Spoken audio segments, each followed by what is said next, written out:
Ya, 100,6 Heartland FM, your family station.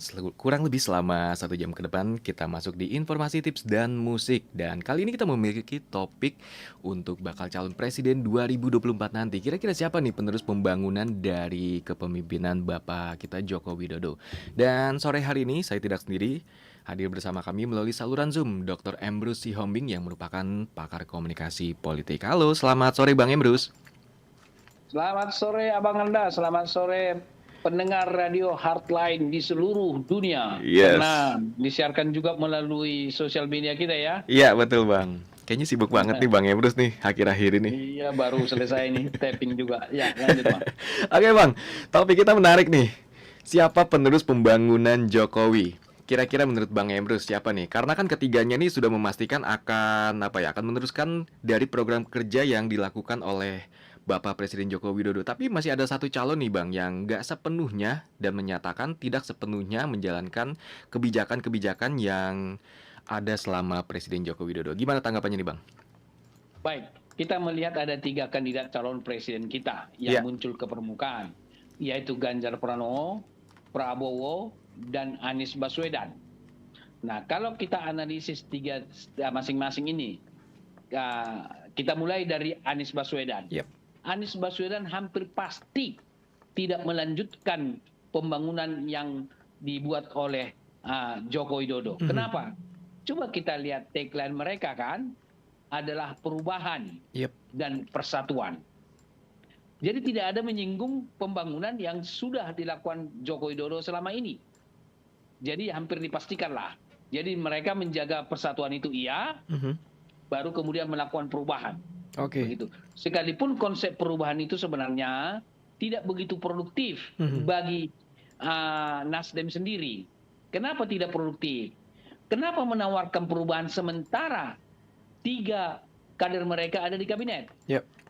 Berarti dengan konsep perubahan sama saja 3 kabinet ini perlu dirubah programnya. Dilakukan perubahan di kehutanan, di pertanian, sama di Menkominfo. Jadi sama saja kalau kita bicara semiotika bahwa 3 menteri ini gagal karena mereka menawarkan perubahan. Begitu.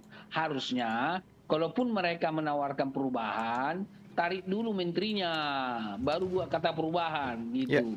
Kan masih menteri duanya ya, karena satu berurusan dengan hukum.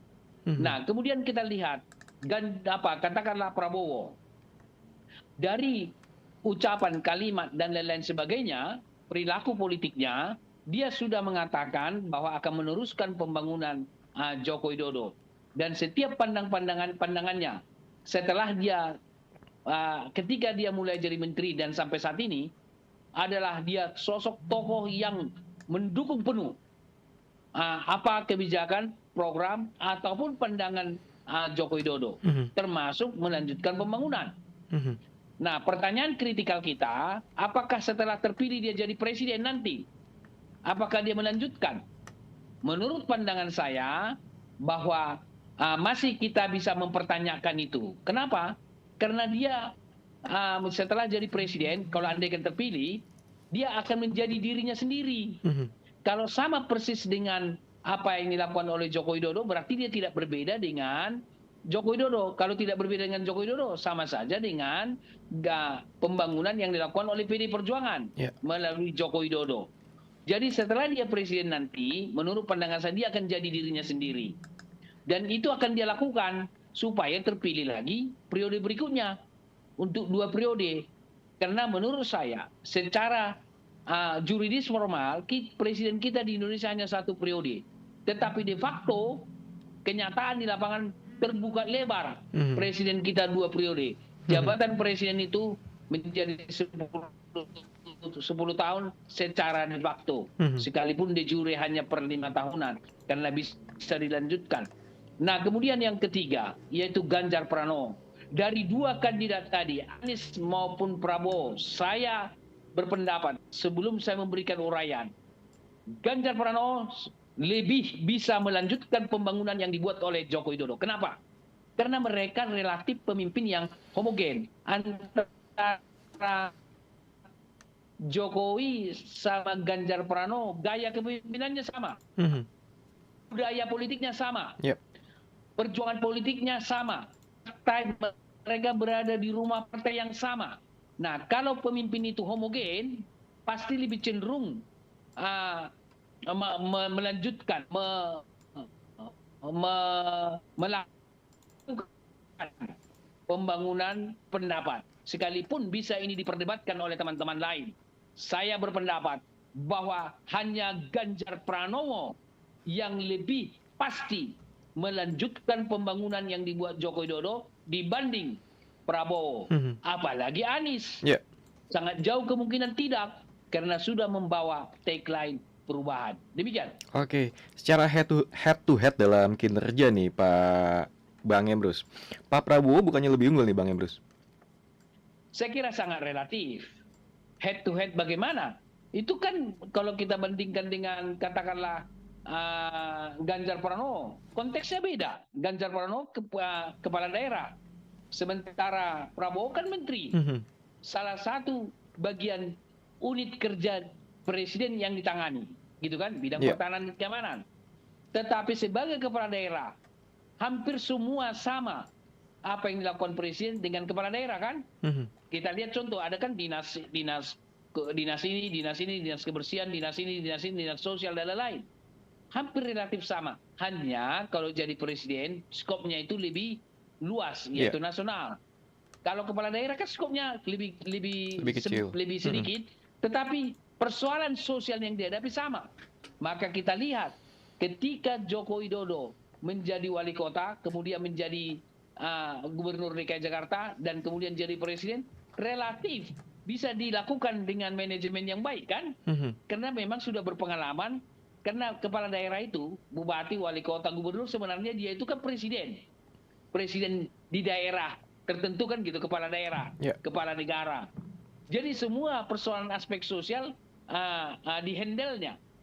Jadi oleh karena itu saya pikir kalau kita bicara dalam konteks mengelola negara, menurut pandangan saya Ganjar Pranowo yang lebih berpengalaman di bidang pengelolaan berbagai aspek kehidupan, yaitu ekonomi, perdagangan, sosial, politik, budaya, dibanding dengan Prabowo yang bicara tentang apa? Pertahanan dan keamanan. Paling juga bicara selain pertahanan keamanan dalam negeri, ya menganalisis suatu relasi dengan negara lain terkait dengan pertahanan dan keamanan.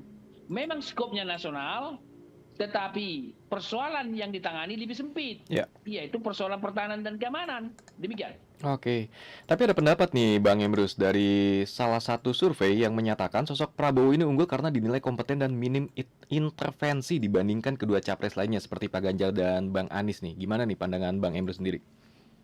Baik, itu kan soal persepsi publik. Persepsi publik kan bisa dibangun, dilempar ke publik, baru diuji persepsinya, diajukan kuesionernya. Dan persepsi publik bisa berubah-ubah. Jadi nggak ada jaminan. Oleh karena itu bahwa kalaupun misalnya ada penilaian seperti itu, ya nggak apa-apa.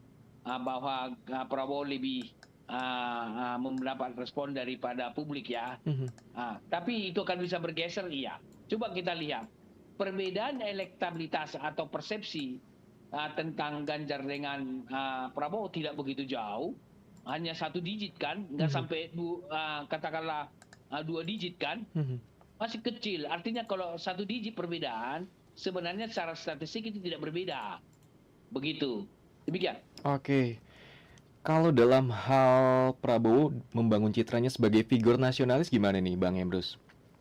Saya kira iya, kita harus akui bahwa memang Prabowo figur nasionalis, figur katakanlah Bhinneka Tunggal Ika. Tetapi kita tidak bisa juga ingkari pada pemilu yang akan datang, tapi bukan Prabowo-nya ya. Ada sekelompok orang ketika Pilpres kemarin mensounding ke ruang publik politik identitas yang sempit atau eksklusivitas, ya, dan publik bisa mengetahui arah pandangan itu menguntungkan kandidat yang mana pada pemilu yang akan datang, yang lalu. seharusnya memang ketika ada politik identitas yang sempit, ada politik eksklusivitas dilakukan oleh sekelompok orang, siapapun itu, harusnya para kandidat ngomong ke permukaan, menolak itu semua. Jadi harusnya terutama politik identitas yang menguntungkan kandidat tertentu. Misalnya, ada politik identitas atau politik eksklusivitas menguntungkan Emrus Sihombing, gitu ya. Seharusnya Emrus Sihombing yang menolak itu. Saya tidak mau terima itu. Karena kita negara Pancasila, Bhinneka Tunggal Ika, sekalipun bisa saja itu menguntungkan saya, harusnya begitu.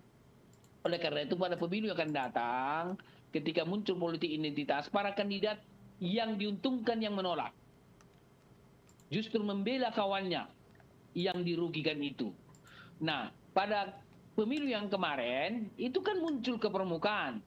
Tapi saya harus katakan bahwa itu bukan kehendak Prabowo, bukan keinginan Prabowo, bukan dari Prabowo, bukan dari tim sukses Prabowo, bukan dari partai pengusung Prabowo, tapi ada sekelompok orang yang mensounding ini. Nah, harusnya kemarin itu ditolak oleh para masing-masing kandidat, karena bagaimanapun negara kita kan negara Pancasila, yaitu Bhinneka Tunggal Ika. Dalam segala derap langkah kita, politik, ekonomi, budaya, dan lain-lain, tidak bisa lepas dari apa? Inklusivitas, yaitu persatuan Indonesia. Iya kan? Bhinneka Tunggal Ika, yaitu kita pluralis. Itu berbasis kita. Jadi dalam berpolitik ideologis maupun dari berpolitik pragmatis atau praktikal, tidak boleh lepas daripada ideologi Pancasila kita. Yaitu apa? Bhinneka Tunggal Ika. Persatuan Indonesia. Itu tidak boleh lari itu. Maka ketika ada bicara eksklusivitas, kan itu tidak inline dengan politik daripada Pancasila kita, itu persatuan Indonesia. Tidak inline dengan Bhinneka Tunggal Ika. Demikian. Kalau dari komunikasi politik dari Pak Prabowo ini gimana nih, Bang Emrus? Beliau kan ini kabarnya siap melanjutkan kepemimpinan Presiden Jokowi. Pandangannya Bang Emrus, silakan. Saya kira hal yang bagus. Melanjutkan pembangunan Joko Widodo oleh Prabowo, saya kira hak beliau melanjutkan, atau tidak melanjutkan juga hak beliau, gitu ya. Tetapi dia sudah mengatakan akan melanjutkan. Tapi pertanyaan kritikal kita, ketika dia menjabat presiden nanti sudah terpilih, dengan asumsi terpilih ya, dengan asumsi terpilih, apakah tetap dia melanjutkan itu? Kita mempertanyakan. Kenapa? Karena Prabowo sama Jokowi berbeda partai kan, berbeda perjuangan. Karena berbeda partai, maka perjuangan politiknya pun pasti berbeda. Sehingga nanti ketika dia jadi presiden Prabowo, dia akan menjadi dirinya sendiri. Kenapa? Dia harus tunjukkan bahwa dia adalah berbeda dengan pemimpin sebelumnya untuk kepentingan bangsa dan negara. Demikian nanti sebagai penjelasan latar belakang. Kenapa dia harus menunjukkan perbedaan itu? Karena dia tentu ingin untuk 2 periode. Tetapi kalau Ganjar Pranowo hampir dipastikan, karena saya tidak berani juga 100% kan, kalau 100% itulah kehendak Tuhan lah itu. Hampir 100% atau suka tidak suka harus melanjutkan pembangunan yang dilakukan oleh Joko Widodo. Alasannya adalah bahwa mereka satu perjuangan politik, mereka satu rumah politik, kemudian satu budaya politik yang sama, gaya kepemimpinan yang relatif sama, dan gaya kepemimpinan yang sama. Coba cek. Gaya kepemimpinannya Pak Jokowi sama Ganjar Pranowo ada nggak kesamaan? Salah satu kesamaannya. Ya, saya perhatikan itu. Yaitu apa? Orang yang sederhana. Satu. Orang yang merakyat. Coba lihat Ganjar Pranowo, pernah nggak menunjukkan dia ke ruang publik pakai safari, pakai jas, pakai yang menjaga jarak? Enggak. Jokowi melakukan hal yang sama. Beda dengan SBY. Kalau SBY kan bajunya itu pakaiannya kan berjas, baru kemudian baju safari, seolah-olah menjaga jarak. Nah, itu perbedaan. Nah, kemudian kita lihat Ganjar Pranowo sama Jokowi persis atau mendekati persis lah. Coba lihat gaya berdirinya, cara berkomunikasinya, pakaiannya, kemudian adalah inklusivitasnya. Jokowi sama Ganjar Pranowo menurut saya tokoh inklusivitas. Oke. Maka itulah yang cocok untuk bangsa dan negara kita, karena kita berbineka. Tapi kita lihat nanti Bang Emrus untuk hasil realitasnya. Bang Emrus, hasil survei ini sangat mempengaruhi nggak sih untuk hasil di 2024 nanti? Saya pastikan tidak. Kenapa nih Bang Emrus? Alasannya sederhana. Pertama dari sudut metodologi. Nah, metodologi kan itu bakal terpilih elektabilitas tertentu. Dia katakan kalau hari ini pemilihan siapa yang saudara pilih, kan begitu. Kalau hari ini berarti pemilu yang akan datang beda waktu dong. Dinamika bisa terjadi, gitu kan? Bisa bergeser. Itu alasan pertama. Alasan kedua, coba kita lihat Ganjar Pranowo dulu ketika running di Jawa Tengah pada periode pertama elektabilitasnya tidak termasuk kategori tertinggi, menang itu. Artinya apa? Bahwa tidak jaminan. Justru yang bisa jadi salah satu variabel yang memenangkan adalah apa? Yaitu mesin politik partai politik. Jadi ketika kemarin di Jawa Tengah Ganjar Pranowo maju jadi calon presiden dengan calon gubernur, mohon maaf, dengan tingkat elektabilitas tidak tertinggi, tetapi mesin politik PD Perjuangan, terutama PD Perjuangan, dan di backup oleh partai koalisi, menang itu di Jawa Tengah. Jadi saya mengatakan tidak ada jaminan.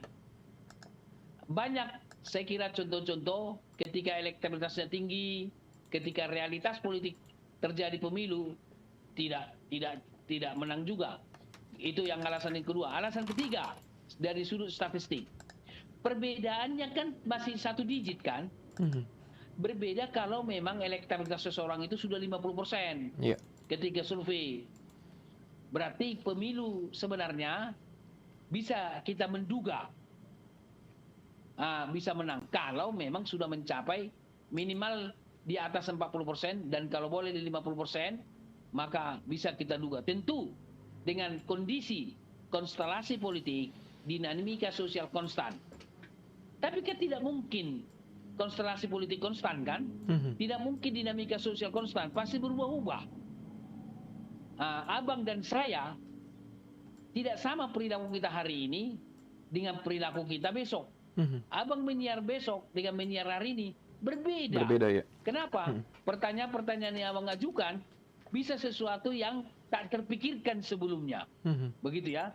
Karena memang manusia itu adalah sangat dinamis. Oleh karena itu tidak ada jaminan bahwa elektabilitas yang tinggi akan terpilih dengan 3 argumentasi saya tadi. Demikian. Oke. Ganjar kan unggul di 3 lembaga survei nih Bang Emrus. Dari program kerja pengentasan kemiskinan disebut sebagai program kerja yang mirip dengan Jokowi. Untuk realisasi pendapatan dan belanja pemerintah Provinsi Jawa Tengah tahun anggaran 2022 ini masuk 10 besar tertinggi di Indonesia. Sedangkan untuk sisi administrasi, total realisasi pendapatan Jawa Tengah ini mencapai 99,33%. Dan untuk prestasi ini apakah akan menjadi acuan ke depannya jika terpilih menang di 2024, Bang Emrus? Baik, sangat tergantung kepada strategi komunikasi pemasaran politiknya. Kalau itu di-sounding ke publik dengan tentu penjelasan dan argumentasi. Misalnya, tidak sekedar menyampaikan sekian puluh persen, begitu capaiannya gitu ya. Tapi urai dong. Capaian 90% itu apa saja, bidang apa saja, gitu ya. Karena masyarakat butuh kerincian.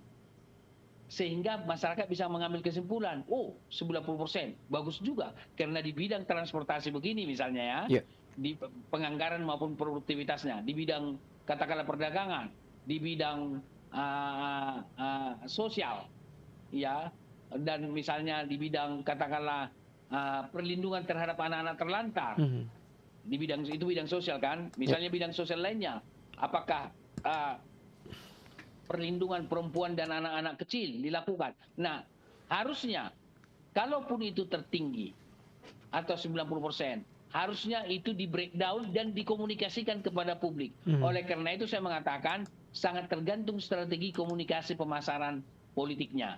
Tapi kalau hanya capaian itu disampaikan seperti itu, tidak begitu berpengaruh. Oleh karena itulah saya pikir pendukung Ganjar atau tim Ganjar atau apapun namanya, sounding terus keberhasilan-keberhasilan tersebut dan uraikan dalam bentuk rincian-rincian. Karena kalau itu disampaikan di sounding terus, percentage dan rincian-rincian, itulah dari sudut komunikasi pesan rasional. Ada pesan emosional, gitu ya. Jadi misalnya pesan emosional, saya kira Ganjar acap kali di sosial media kan bersama dengan masyarakat, bersama dengan saya melihat ada suatu flyer dia bersama dengan petani, itu emosional. Tetapi juga ada kemasan yang sifatnya rasional, yaitu apa? Capaian tadi 90 sekian persen itu, uraikan, rinci, bidang apa saja, dan sounding kepada ruang publik. Dan ditambah lagi dengan testimoni-testimoni masyarakat. Ini saran saya kepada tim atau kepada Ganjar Pranowo. Sorry, saya tidak apa-apa saya menyampaikan. Bung Ganjar saya kenal, Bung Ganjar juga mengenal saya. Karena kami pernah mempunyai relasi sekitar beberapa tahun yang lalu. Jadi ini sekaligus saran saya kepada tim pendukung Ganjar, pemenang Ganjar atau relawan Ganjar, atau kepada Ganjar sendiri. Buatlah strategi pemasaran komunikasi politik. Salah satu kontennya adalah keberhasilan tersebut. Tentu dengan breakdown tahun berapa, sejak kapan, semester 1, semester 2, semester 3, sampai 5 tahun masa jabatannya misalnya, bidang apa, capaiannya tentang bidang tertentu itu apa, sehingga tidak sekedar menyampaikan total keseluruhan 90 sekian persen, serapan dana sekian puluh persen, rigid dong ke bawah. Tapi sebagai pesan awal menyampaikan bagus. Tapi saya menyarankan supaya itu dirigid. Nah, kalau itu dirigid dan disounding terus melalui berbagai media termasuk sosial media yang didesain secara kreatif, saya pikir ini akan menguntungkan atau menjadi variabel memenangkan Ganjar yang akan datang tentang capaian-capaian tersebut. Demikian. Oke. Ada hasil survei juga nih, Bang Emrus. Hasil survei Populi Center yang menunjukkan masyarakat ibu kota ini puas terhadap 15 dari 27 program yang dijalankan Pak Anies. Mungkin ada alasan lain nih untuk Bang Emrus menjelaskan kira-kira kenapa nih untuk program 2024 beliau tidak akan melanjutkan program-program dari Jokowi. Baik, pertama adalah keberhasilan Anies menurut survei itu ya, seharusnya dilakukan survei pembanding. Oleh lembaga survei lain. Kalau suatu survei dilakukan oleh 3 survei dengan metode yang sama, dengan variabel yang sama, hasilnya sama, saya kira mendekati kebenaran. Tetapi kalau hanya satu lembaga survei yang melakukan, saya pikir perlu kita pertanyakan. Oleh karena itu, survei yang dilakukan populis tadi ya, sebaiknya Anies meminta lagi lembaga survei lain untuk melihat hasil penelitian itu supaya lebih meyakinkan. Kenapa? Karena kalau penelitian kuantitatif dilakukan 3 lembaga atau peneliti yang berbeda, kalau hasilnya sama berarti hampir mendekati kebenaran. Nah, capaian-capaian Anies tersebut tentu juga harus dirinci seperti yang saya katakan Ganjar tadi. Kepada Bung Ganjar per semester pertama, kedua, ketiga, bidangnya bidang apa, misalnya bidang pendidikan, bidang olahraga, pemuda dan olahraga, dirigid semua, gitu ya, dan disounding kepada publik. Kemudian pertanyaan abang tadi bahwa tidak melanjutkan, kan begitu kan? Ke pembangunan Joko Widodo. Saya kira suatu ide gagasan yang bagus. Kenapa saya katakan bagus? Saya kira pemimpin itu harus bisa berbeda juga. Tetapi tidak selamanya, bisa juga nggak melanjutkan, bisa kalau itu baik. Tapi kan yang diinginkan masyarakat melanjutkan program kerja Jokowi nih, Bang Emrus. Artinya kalau memang masyarakat menginginkan itu, ya silahkan saja, bagus. Tapi kalau Anies misalnya menawarkan suatu perbedaan, tidak melanjutkan, suatu inovasi baru kan, bagus. Tidak selamanya pemimpin itu mengikuti pemimpin sebelumnya. Tetapi apakah tidak melanjutkan yang dikatakan Bung Anies sebagaimana Bang katakan tadi? Salah satu pembenarannya adalah tagline perubahan. Sangat tergantung daripada ide-ide gagasan besar perubahan itu. Sampai sekarang saya melihat, saya tidak tahu next. Anies Baswedan belum menawarkan gagasan besar itu yang berbeda dengan Joko Widodo, atau tidak melanjutkan apa gagasan besarnya. Kemukakan dong ke ruang publik. Tapi yang ada apa? Mungkin belum waktunya Bang Emrus. Yang ada apa dikatakan Anies di ruang publik? Membandingkan pembangunan jalan antara SBY dengan Jokowi. Dia katakan begini, pembangunan yang dilakukan SBY lebih panjang dari apa yang dilakukan oleh Joko Widodo. Bagaimana lebarnya nggak dikemukakan? Bagaimana dampak ekonominya kepada masyarakat tidak dikemukakan? Nah, ini contoh menurut saya belum mempunyai gagasan besar. Untuk itulah saya menyarankan kepada Bung Anies, tawarkanlah gagasan besar itu. Gagasan besar yang tentang perubahan itu, yang tidak melanjutkan dengan apa yang dilakukan Joko Widodo. Gagasan besar itu kemukakan ke ruang publik. Tentu diturunkan pada level yang sifatnya program. Jadi tidak sekedar mengawang-awang. Dan dilakukan perencanaan itu per termin, semester 1 tahun pertama, semester 2 tahun kedua. Ini bidang ini, bidang ini. Demikian tahun kedua, ketiga, dan keempat, dan seterusnya. Wah, bagus sekali. Tetapi sampai sekarang saya belum melihat gagasan besar Bung Anies untuk bangsa ini sebagai pembawa, katakanlah tagline perubahan, sebagai pandangan yang abang katakan tidak melanjutkan. Tidak cukup hanya tidak melanjutkan apa, termasuk juga skema pembayaran. Dana APBN, dari mana sumber APBN-nya? Kalau misalnya, anggaplah saya presiden, nggak usah Anies lah. Kalau saya presiden, saya tawarkan suatu gagasan besar. Lalu kemudian adalah sumber dananya adalah semua pajak naik 1000%. Nggak dipilih saya. Ya kan, 1000% naik. Penghasilan naik 1000%. PBB naik 1000%, biar ada dana. Wah, pembangunan mah pembangunan. Tapi rakyat kan naik 1000% pajak. Nah, harus juga dijelaskan sumber dananya. Bagaimana skema dananya sehingga masyarakat secara rasional, wah ini bagus ini gagasannya. Jadi menurut saya termasuk pendanaan sumber-sumber dananya. Rasional enggak? Dari mana? Misalnya, mungkinkah Anies menawarkan suatu gagasan besar tentang katakanlah tambang nikel, tambang batu bara, tambang freeport dan lain-lain sebagainya sebagai sumber dana kita. Pengolahan laut, ikan dan lain-lain. Dirinci sedemikian rupa sehingga income kita peroleh sekian. Wah, bagus banget. Karena menurut catatan saya, Bung Anies ini kan sarjana akuntansi dari UGM. Coba dicek dulu deh. Mudah-mudahan saya tidak salah. Nah, artinya buatlah gagasan rincian termasuk pendapatan, sumber dana, misalnya dari laut. Berapa income kita di sana pada semester 1, 2, dan seterusnya. Wah, bagus sekali. Tambang. Baru kemudian, berani nggak mengatakan gagasan besar? Tidak, korupsi zero, gitu kan? 0 misalnya. Nah, bisa nggak ditiru seperti negara China misalnya kan? Bagi pelaku korupsi, hukum mati.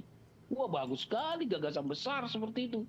Kalau itu dilakukan boleh jadi publik akan merespon yang lebih produktif untuk Bung Anies. Demikian. Kalau bagi pandangan Bang Emrus sendiri, gimana nih program kerja yang Pak Jokowi sudah lakukan nih? Baik, secara overall ya, karena tentu harus saya melakukan pengkajian secara mendalam.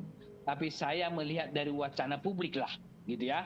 Karena saya tidak mendampingi Joko Widodo, saya bukan Menteri Perencanaan Pembangunan Negara, bukan salah satu kabinet, bukan juru bicara presiden, tapi saya belum melakukan pendalaman, tapi dari wacana publik dan dukungan masyarakat terhadap Jokowi. Saya pikir secara overall, secara keseluruhan dapat kita katakan Jokowi termasuk kategori berhasil. Lain halnya nanti, saya tidak tahu. Ada yang mengungkapkan data-data berdasarkan survei-survei, riset, nanti kita lihat saja. Tetapi sampai saat ini saya mengapresiasi pembangunan yang dilakukan oleh Joko Widodo. Apresiasi ini bersumber daripada wacana publik di ruang publik. Karena itulah yang saya sumber informasi saya. Tetapi the real memang kalau saya perhatikan sebagai suatu pertimbangan, saya akan beberapa kali pulang ke Medan lewat jalan tol. Itu saya kira dari Merak sampai sampai Sumatera Selatan sudah tol itu. Baru dari Sumatera Selatan arah ke Medan sudah beberapa tol. Saya kira luar biasa. Kemudian kita lihat di Trans Jawa. Saya juga sudah dari Papua loh. Saya jalani suatu contoh dari Manokwari. Dari Manokwari sampai Manokwari Selatan, Kabupaten Manokwari Selatan, saya sudah jalanin itu. Wah, jalannya memang jalan umum, tapi tidak tol, tapi kualitas jalan tol. Mhm. Bagus banget. Pemandangan di sebelah kiri laut, di sebelah kanan pegunungan. Jalannya itu dibangun dengan, menurut saya, pondasi yang sangat bagus. Karena sangat seperti jalan tol lah saya melihat. Nah, dulu semasa SBY, saya pernah ke Merauke, Iya. sampai ke Bovendigul. Mhm. Saya menumpang mobil 4x4, yaitu mobil-mobil yang seperti Jeep itu ya, 4x4. Itu masih lumpur sampai Bovendigul itu. Mhm. Di tengah jalan. Tapi saya dengar kabar, saya belum jauh. Mudah-mudahan kalau boleh saya diberangkatkan untuk melihat ke sana oleh kementerian, kan tidak apa-apa kan, untuk melihat secara langsung. Nah, mudah-mudahan jalan itu sudah diaspal oleh pemerintahan Joko Widodo dari Merauke ke Bovendigul. Bovendigul itu kabupaten Iya. yang berbatasan dengan Papua Nugini, dan di situ ada patung Bung Hatta, dan di situ ada penjara Bung Hatta. Pernah dipenjara di sana. Saya lihat langsung itu. Nah, ketika saya ke sana masa pemerintahan SBY, masih lumpur. Waduh, bisa menginap orang di jalan. Iya. Karena tidak tertembus, karena lumpur dan disertai juga hujan turun. Nah, saya mendapat informasi, katanya sih sudah diaspal itu, sudah bagus, sehingga Merauke ke Bovendigul sudah bisa ditempuh. Kemarin itu kami tempuh lebih dari 24 jam. Iya. Sekarang katanya sudah hitungan jam. Kalau kata informasi, tapi saya belum terverifikasi karena saya belum melihat secara langsung. Iya. Mudah-mudahan Kementerian PUPR pejabatnya bisa meng-WA saya nanti. Amin. Karena pejabat PUPR juga mudah-mudahan didengar. Ini teman saya itu, pejabat di PUPR. Apakah sudah diaspal? Nanti saya coba kontak mereka itu nanti. Apakah sudah diaspal di masa pemerintahan Joko Widodo. Demikian. Oke, Bang Emrus, ini ada pendapat nih Bang Emrus, untuk membangun sebuah negara ini tidak hanya cukup 10 tahun atau 2 periode, bahkan dibutuhkan waktu sekitar 40 tahun. Karena dalam sekitar 40 tahun ini harus melanjutkan pembangunan dari era sebelumnya. Pandangannya gimana nih Bang Emrus? Oleh karena saya setuju itu.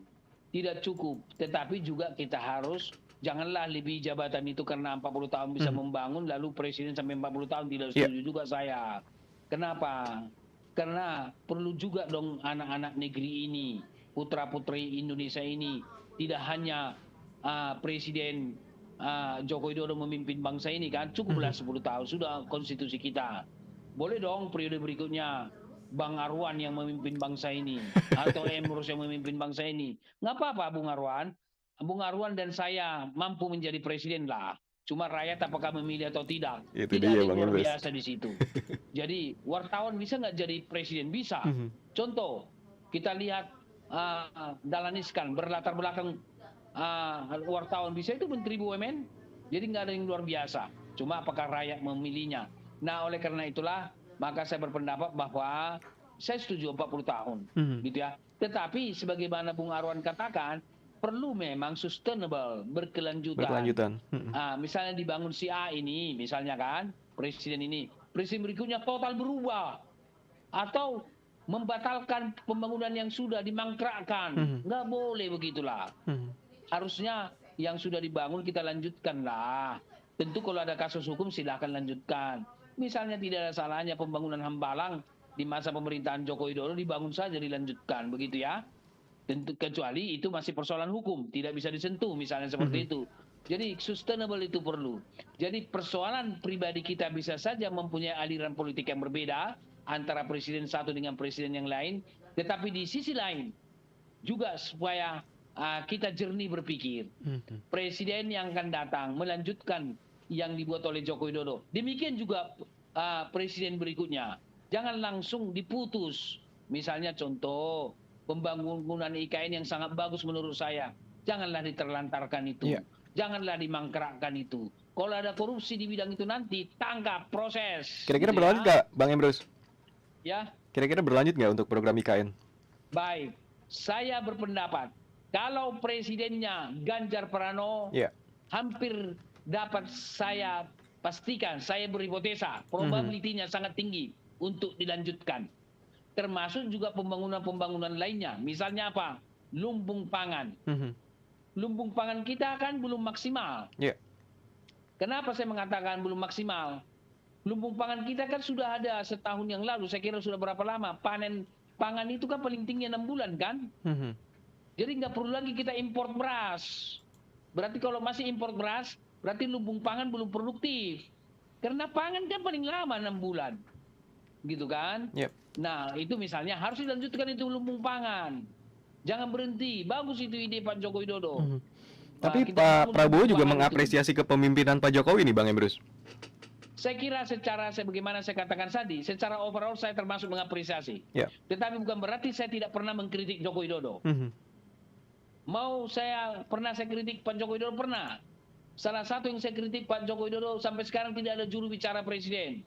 Dari aspek komunikasi, di negara demokrasi harus ada juru bicara presiden. Ini kritik saya kepada Pak Joko Widodo. Karena saya orang komunikasi. Karena apa? Banyak pekerjaan Pak Joko Widodo yang sangat luar biasa. Jadi bidang komunikasi adalah bidang keahlian. Sama dengan bidang penanganan hukum. Ada jaksa agungnya. Misalnya seperti itu. Ada Menkumhamnya. Ada Menteri Komunikasinya. Ada juru bicara presidennya. Itu salah satu yang saya kritisasi kepada Pak Joko Widodo. Bukan berarti saya tidak pernah mengkritik Joko Widodo. Cek itu, ada itu yang saya kritik. Tetapi kita juga di sisi lain, juga kita apresiasi. Jangan kita selalu mencari selalu kekurangan daripada suatu pemerintahan atau Joko Widodo. Kita puji apresiasi keberhasilannya. Kita kritik kekurangannya. Tapi kan kadang-kadang di Republik ini tokoh politik kita, kalau sudah berseberangan dengan pemerintah, selalu sepakat untuk tidak sepakat. Tidak baik itu. Ada contoh Bung Arwan. Ini contoh saja. Teman-teman yang keluar dari KPK, yaitu siapa itu? Ini contoh saja. Anies Baswedan dan kawan-kawan, termasuk siapa itu? Situmorang itu. Termasuk juga Abraham Samad. Selalu mengkritik KPK. Kalau menurut saya, ada nggak keberhasilan KPK? Ada. Ada kekurangannya? Ada. Harusnya kelebihan KPK diapresiasi dong. Jangan selalu mencari sisi kurangnya. Sisi positifnya kemukakan.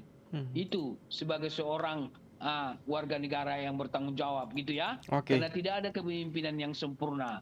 Saya terus terang andaikan dikaji lebih mendalam tentang pemerintahan Joko Widodo, boleh jadi di sana sini kita temukan. Karena saya tidak melakukan pengkajian, saya tidak mengkritik. Yang saya tahu adalah juru bicara presiden lah.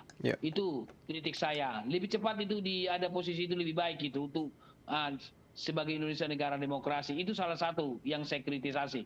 Tetapi secara keseluruhan pembangunan yang dilakukan oleh Pak Joko Widodo, termasuk pembangunan di bidang apa? Pembangunan di bidang sosial, Bang. Coba lihat di kepemimpinan Joko Widodo, kita sangat pluralis nggak?